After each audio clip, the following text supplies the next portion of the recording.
So welcome again to Ancestor Sunday here at the UU Congregation of Charlottesville. This is my first Ancestor Sunday with all of you, but I have been part of similar services at other UU congregations for quite a few years.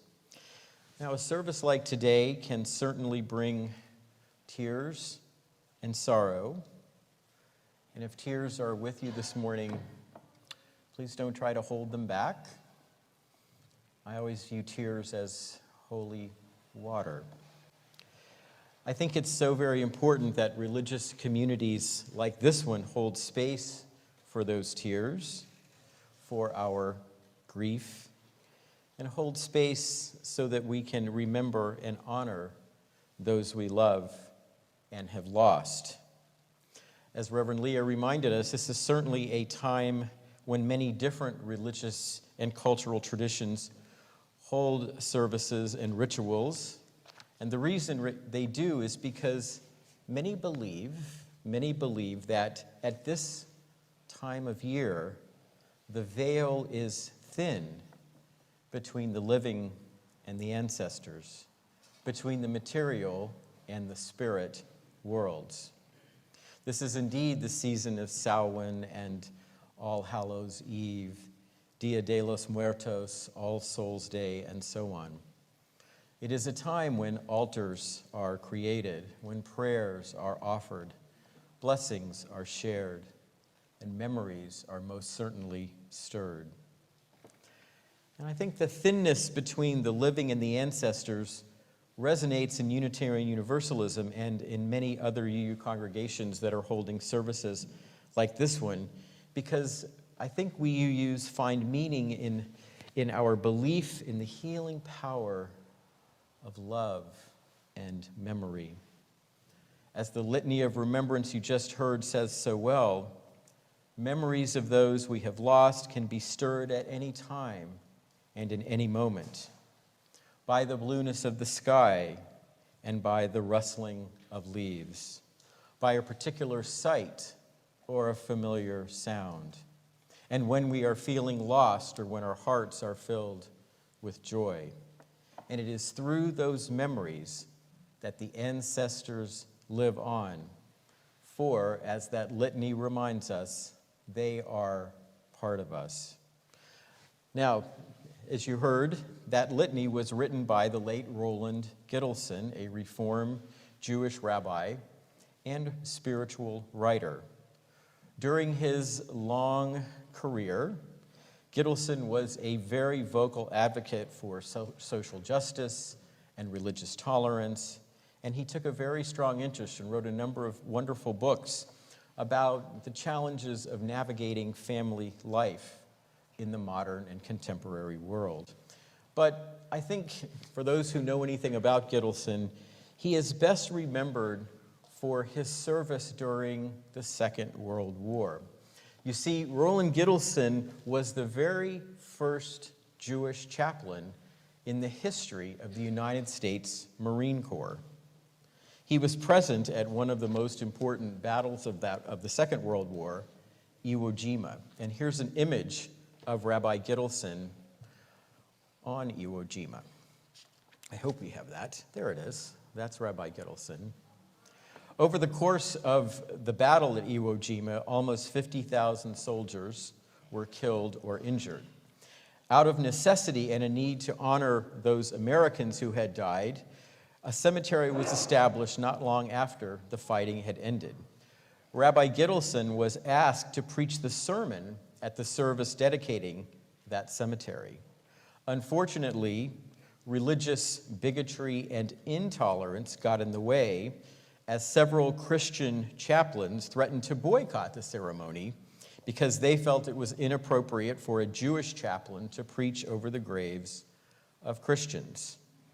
So a separate ceremony was held at which Rabbi Gittleson preached the sermon he had prepared.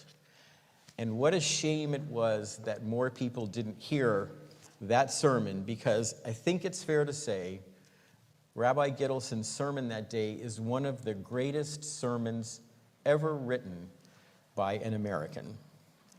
He made an impassioned plea not simply for victory in war, but also for what he called the highest and purest democracy, a democracy that was free from what he saw as the roots of war. And those words were racism and bigotry, hatred and fear.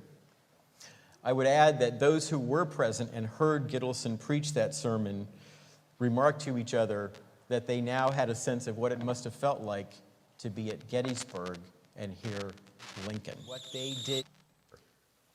Thus do we memorialize those who, having ceased living with us, now live within us.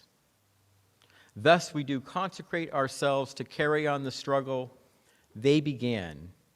And out of this struggle will come, we promise, the birth of a new freedom for people everywhere.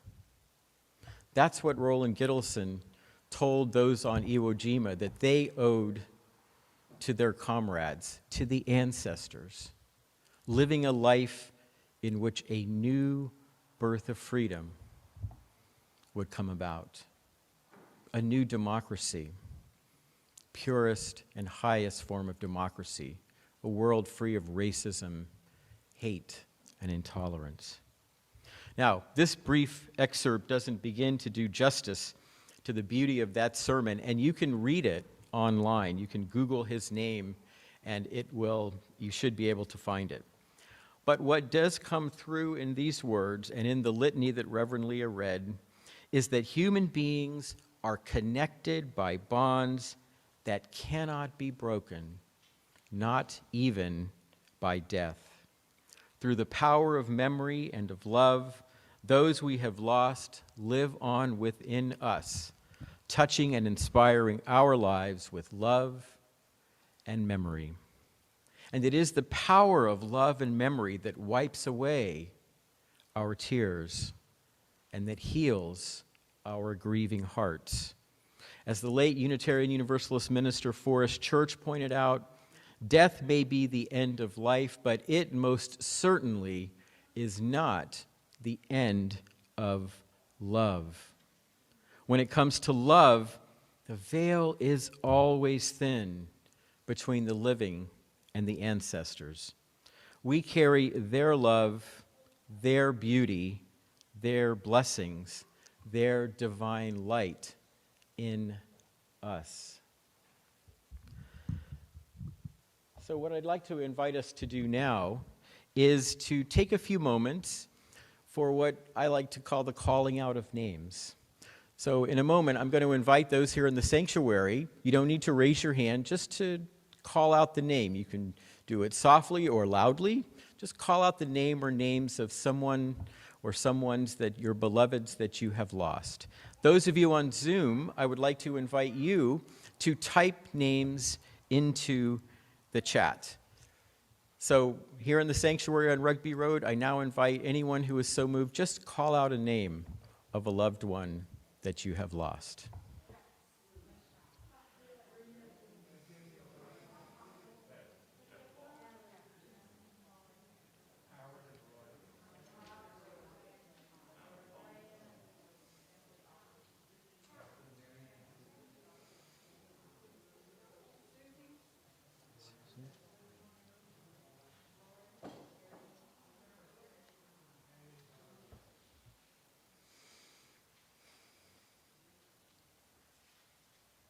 Thank you.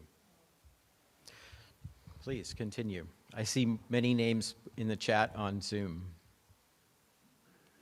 Anyone else you would like to name?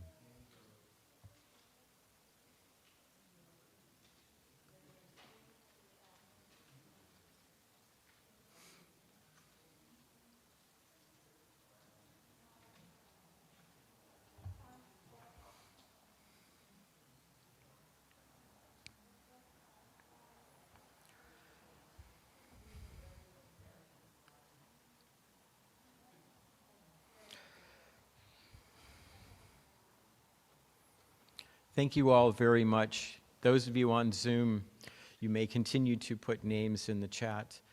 And let me just say to all who have shared in this moment in this service that may the memories, and may the love that lives on in your hearts, may that love always journey with you.